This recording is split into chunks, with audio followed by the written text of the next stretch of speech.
నా పేరు అట్లూరి సత్యనారాయణ అండి. నేను రాజమండ్రిలో ఉంటాను. సాయి చైతన్య నగర్ అని మోరంపూడి జంక్షన్ దగ్గర. గత 5 ఏళ్లలో ప్రస్తుతం ఉన్న వైఎస్ఆర్సీపీ గవర్నమెంట్ యొక్క పనితీరుని, వాళ్ళు చేసిన అకృత్యాలు, అరాచకాలు వీటన్నిటిని చూసినాక మళ్ళీ ఒక్క ఛాన్స్ అని ఇచ్చిన వాళ్ళకి మళ్ళీ ఇంకొక ఛాన్స్ ఇవ్వడం అనేది మన రాష్ట్రాన్ని అధోగతి పాలు చేయటానికే ఓటేసినట్టు అవుద్ది. అందుకని ఈసారి ఎన్డీఏ కూటమిగా ఏర్పడిన రాజమండ్రి పార్లమెంట్కి నిలబడిన పురంధేశ్వరి మేడం గారికి ఓటేస్తానండి. మార్పు కావాలి, ప్రజల్లో కూడా అభివృద్ధి అనేది కూడా ఉండాలి. ప్రస్తుతం ఉన్న గవర్నమెంట్ ఓన్లీ సంక్షేమం అని చెప్పి అప్పులు తెచ్చి మరి 12-13 లక్షల కోట్లు అంటున్నారు.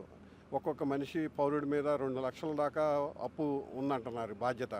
పేదవారికి కూడా మనం ఏదో పెడతాం అని కాకుండా వాళ్ళకి కూడా ఒక స్కిల్ అనేది డెవలప్ చేసి వాళ్ళని కూడా ఒక జీవనోపాధి ఏర్పడేటట్టుగా స్వయంగా సంపాదించుకునేటట్టుగా వాళ్ళకి జీవనోపాధి కల్పిస్తూ వెళ్తూ ఉంటేనే మన రాష్ట్రం పూర్తిగా అభివృద్ధి చెందుతుంది.